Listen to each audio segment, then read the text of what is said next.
All right, now we're going to be putting a fuel pump in a 1994 Jeep Grand Cherokee. I've been doing a couple videos about this particular vehicle. It's been in my family forever, and can't seem to get the fuel pressure above 20 psi. That fuel pump I put in there probably about 10 years ago. I swapped the regulator, can't find any wiring issues. So I'm gonna hope that a new pump solves the issue, because it should be about 30, 31, 32 psi at idle, and about 40 or so when the fuel pressure regulator is unplugged. Can't get that pump to go above 20. When I smack the tank a little bit, sometimes it'll blip up towards 30, but nothing too significant. So this is the new fuel pump. There are different fuel pumps for different years, so I wouldn't just blindly buy this one. This one is for a 1994. 1994, I think 1995 were unique in that they did have a fuel pressure regulator on the fuel rail. This is the old one here. The later years had a returnless fuel system with a regulator built into the pump itself. So this pump is designed for a return system. So as you can see, there's two lines here, one for supply, one for return. So Delphi being a pretty well-known OEM supplier, I'm hoping this is a quality pump. The OEM pump is getting tough to find.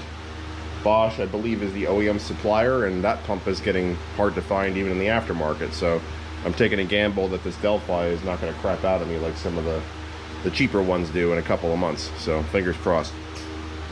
First step though is to drain the tank. There's probably, I don't know, maybe 10 or 11 gallons in there. So what I usually do is I'll unhook one of the supply lines. Actually, I guess the line coming out of the fuel filter. Stick a hose on there, and then put a bucket on there.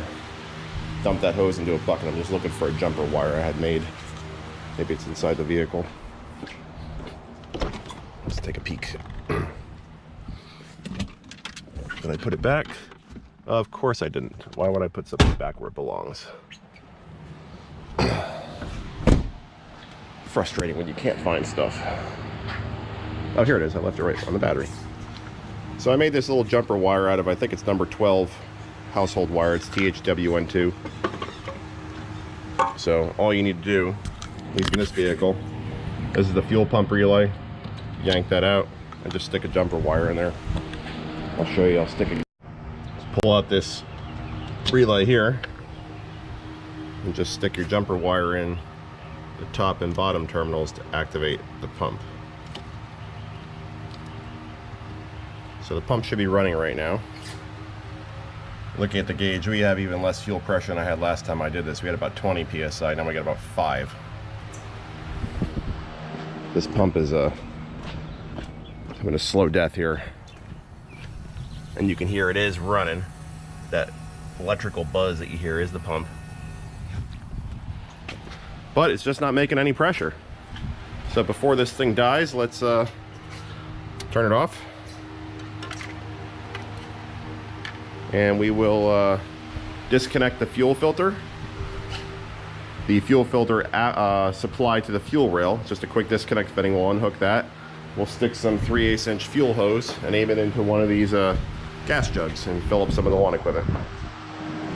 All right, so the fuel filter in this particular vehicle is on the driver's side in the rear.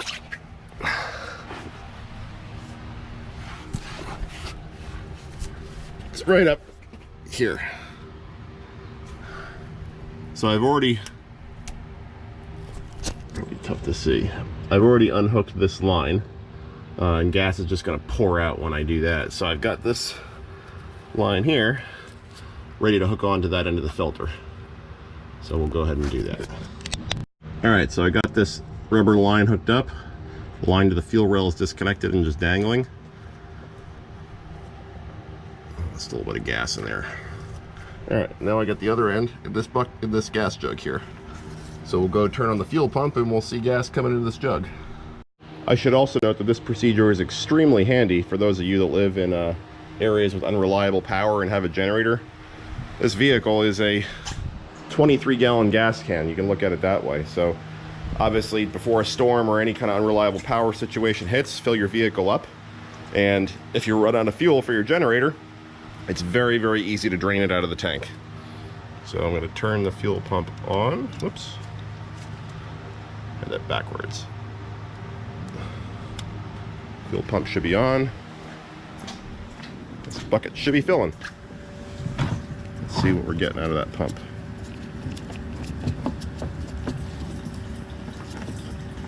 We're getting some gas out of it.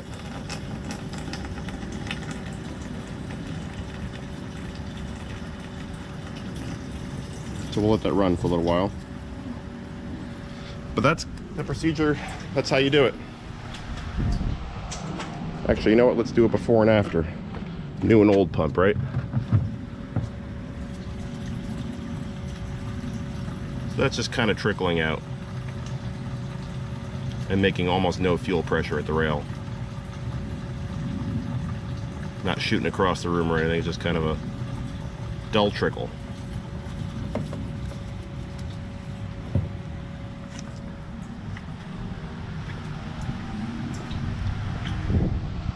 So we'll check the fuel pressure, I'm not sorry, the fuel flow with the new pump in. All right, this is taking forever, so I put a battery charger on the vehicle just so we don't drain the battery. So it's been running for a couple minutes. And yeah, still just mediocre fuel flow.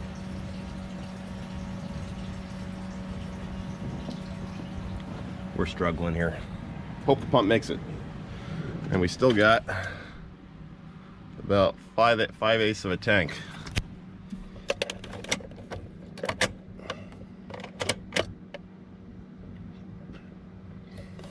So this could be a while.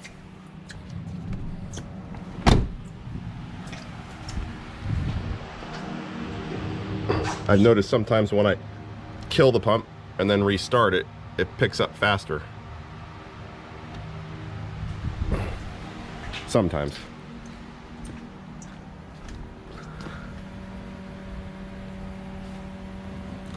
Be interesting to take this pump apart when we're done. Cut it into little pieces, see how it works, and see maybe what's wrong with it. I'm gonna go out on a limb and guess there's probably water in the tank, or maybe it was water in the tank, and we're just dealing with a corrosion issue. Could be wrong. Could just be it's a 10-year-old pump and it's tired, but who knows. All right, so the fuel tank is nearly empty. You can see it's spitting out a lot of air. So I don't think we're gonna get much more gas out of this with the pump. So we're gonna shut the pump off and pull the tank. All right, so we got the fuel pump apart, or at least partially apart. So just to give you a little tour, I took this top cap off. This is the output side. This is return side from the fuel rail. So the excess fuel comes back through here and just gets dumped back into the bottom through here. So under here you have the wiring for power to the pump and also the fuel sending unit right here. This is just a potentiometer that varies resistance to the computer based upon the level of the fuel. So this is just really just a float. You have the supply tube out from the pump, and the pump is buried all the way down under there. So next we'll try to extract that pump. I'm guessing this is just a Carter pump. It looks very much like them. And the nature of the failure that I've seen so far appears to be just seals. I mean, the O-rings and the gaskets and the seals are just, they're sticky, they're gooey. They've just been sitting in gas for so long. I'm wondering if there's probably just some internal leakage, or I mean, obviously these seals are there for a reason. You can see they're just cracking. They're gross. So the electrics in this pump might be okay. The actual pump might be okay. The strainer wasn't tragic, but it wasn't great either. It's kind of disgusting. So it might just be a failure of the seals. 10 years sitting in gasoline. So we'll extract that pump and we'll see what that looks like.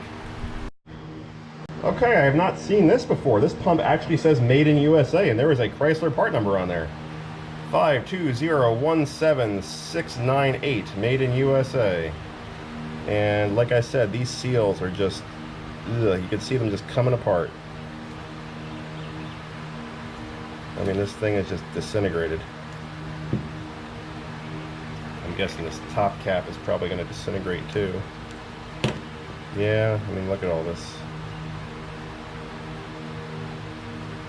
And what did I say? Right there, Carter. I knew it. So the 1994 Jeep Grand Cherokee fuel pump is made by Carter, indeed. Not terribly surprising. They're a pretty big supplier. Should we give it 12 volts and see what happens? Okay, let's do it. Alright, so I got this little thing of water here. So I figure we'll dip the pump in here. Water and electricity are always a good idea. Stick the tube in here and give it some power and see what happens. And I think the wrong, whoops. Probably gonna make a mess.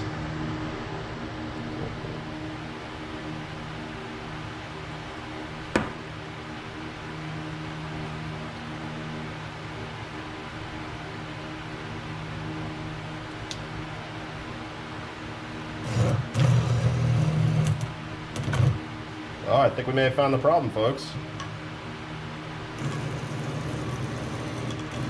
See that? Seals are gone. It's just pumping water, or I guess in this case water, but it was probably just flooding the tank with fuel like that. Everybody see that? There's your problem.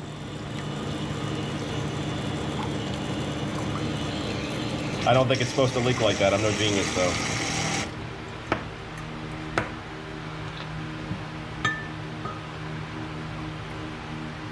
And now that we mentioned it, this whole thing does feel kind of loose. The whole assembly's turning. So there's something wrong inside this pump. Should we take it apart? Alright, time to clean up the water first though. Alright, we're going to cut it in half. And we're about to see how much fuel is left in here, because we're going to make some sparks.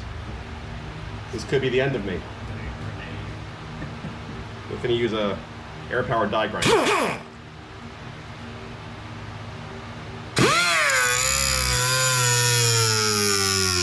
can tell already this is going to be easy. It's not made of steel. Maybe zinc. Magnesium.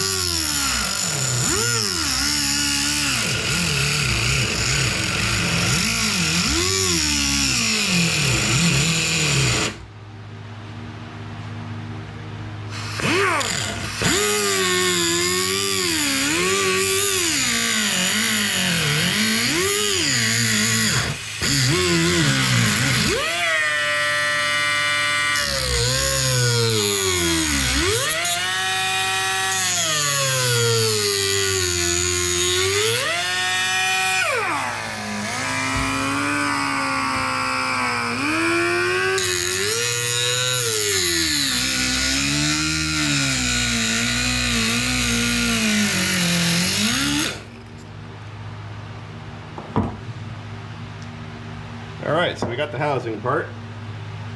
This is the motor that runs it. Motor feels fine, as we kind of expected. Kind of cool that it's just immersed in gasoline though.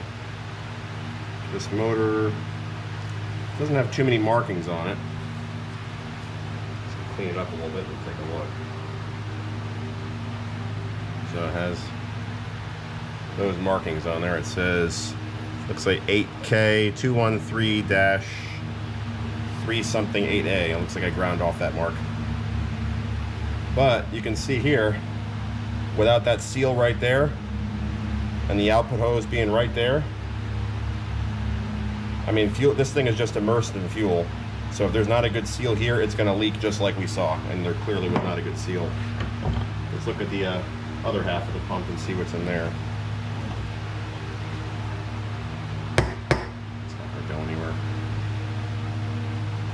Can't tell too much about what's in there. Let's see if we can take it apart from this side. So I see a very out of round seal.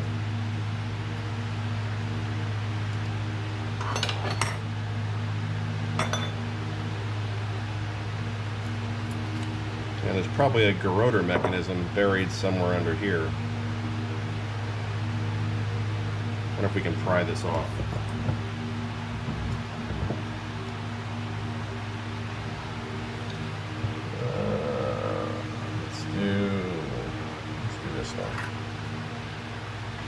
Use my framing hammer. It's a joke.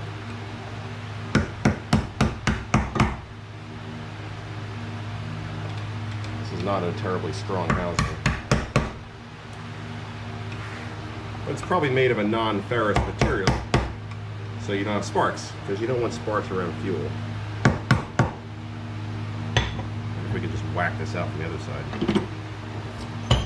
Probably destroy it though.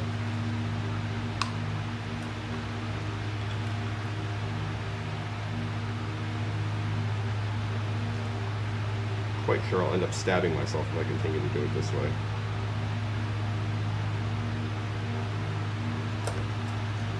What if we cut this? Yep. It's such a soft metal, we should just be able to... Oh, look at that. Cuts like paper. And apparently so does the inside.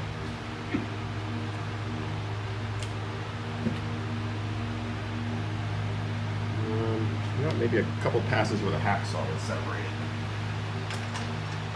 Trying to take it apart without damaging it too much so we can see how it works.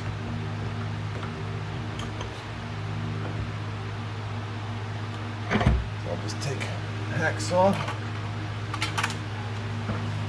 Just make a straight cut right here.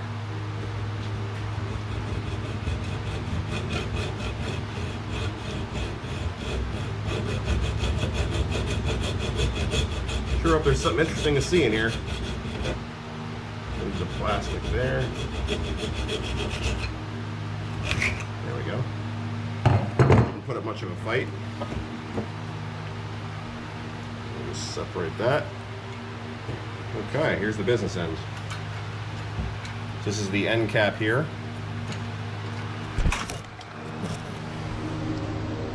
And right there you can see the impeller. Plastic impeller. So this just turns in there and probably just forces fuel through passageways in here. Oh, does appear to be more in this. What if this comes apart further? All right. Let's see. There's a metal housing in here. Just come apart somehow. It's interesting the impeller is plastic though. I guess you don't have to worry too much about corrosion on the impeller with that type of a design. And the motor, this just fits on the end of the motor like that. Hard to believe that can make 30 psi of pressure, huh?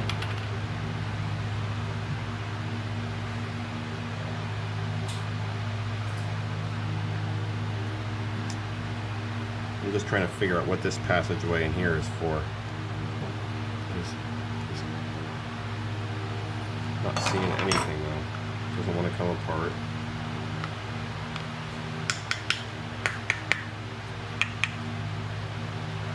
So this metal casting here, right in here, that's all metal.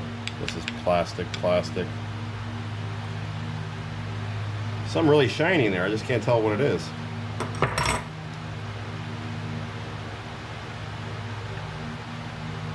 Oh yeah, that's turning. So there is a gerotor pump in here. Okay, so there's more to this than meets the eye. Let's pull this apart some more. So I wonder what this is for. Maybe that's just to draw fuel into that chamber? Not sure. Might have to destroy this to get it apart. It'll be tragic, won't it?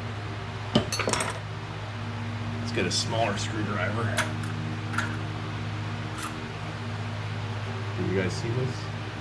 Yeah, hopefully. There we go. That wasn't too bad. Oh yeah, there's our gerotor pump. So right there, that's the business end of the fuel pump. This is the positive displacement portion.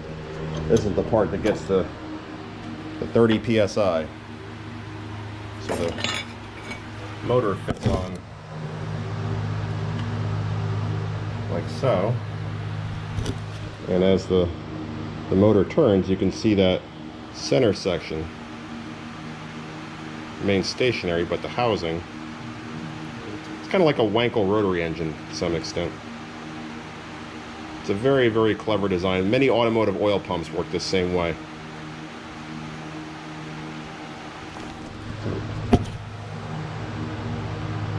This should all come apart too. The centerpiece should pop right out. should be the operative word. There we go. And that's it right there. Not much to it. That's how your fuel pump works.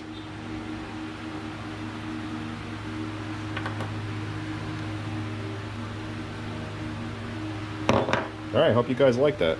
And obviously we determined the mode of failure. That was just bad seals. Electrically it's fine.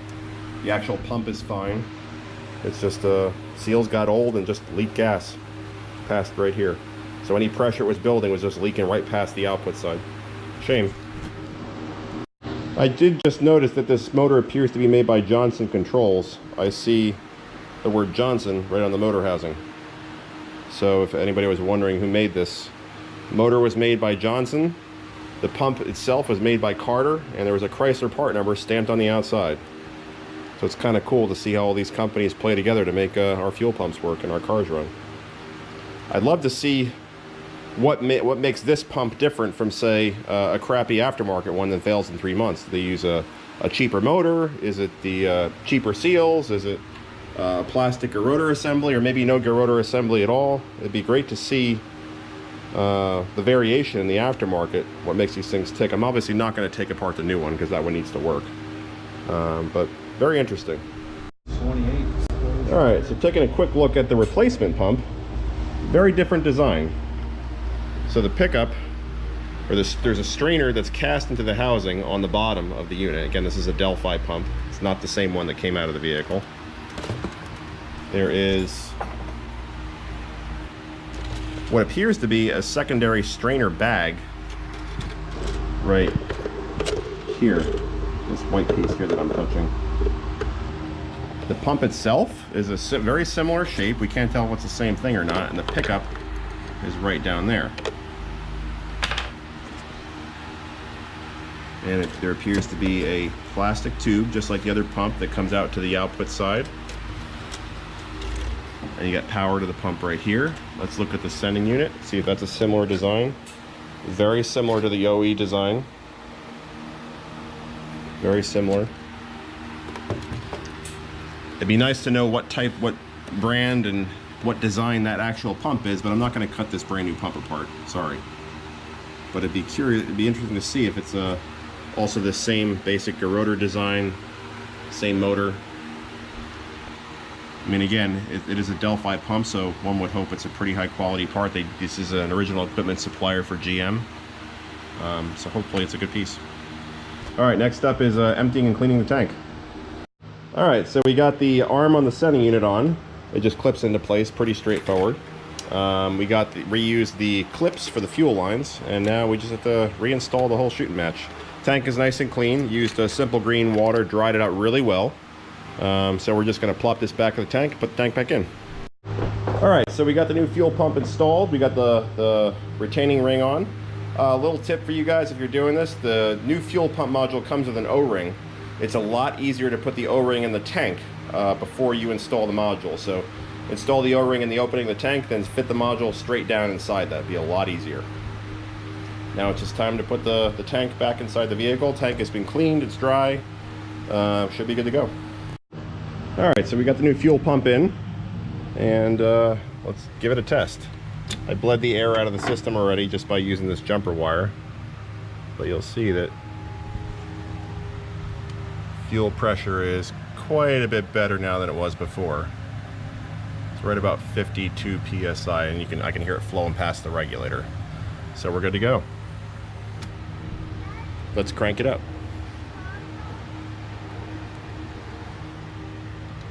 Keys in the ignition. Let's see what happens.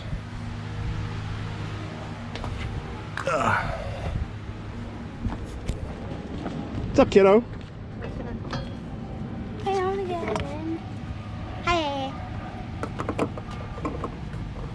Oh, we're leaking gas. Lovely. Where are we leaking from?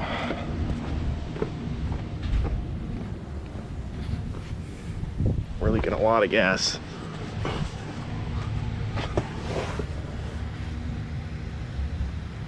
Looks like it's from the top of the pump. Lovely.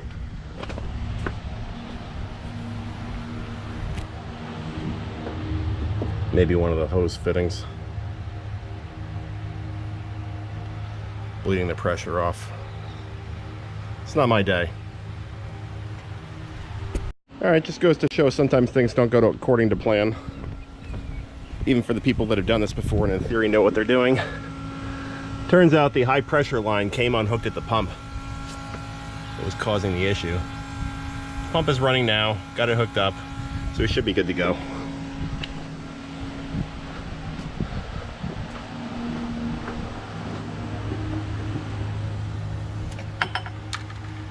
Put the fuel pump relay back in.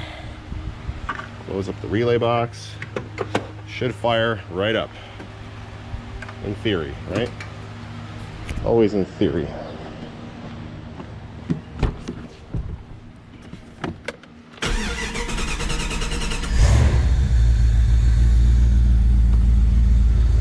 It's running.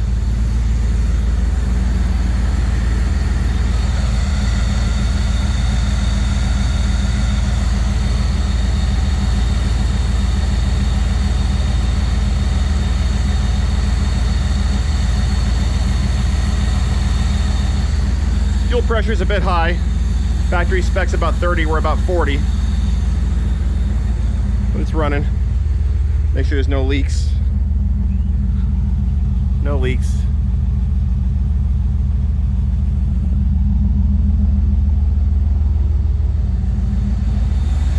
All right, so I just got to tighten the gas tank back up again and bolt everything back together. We're good to go.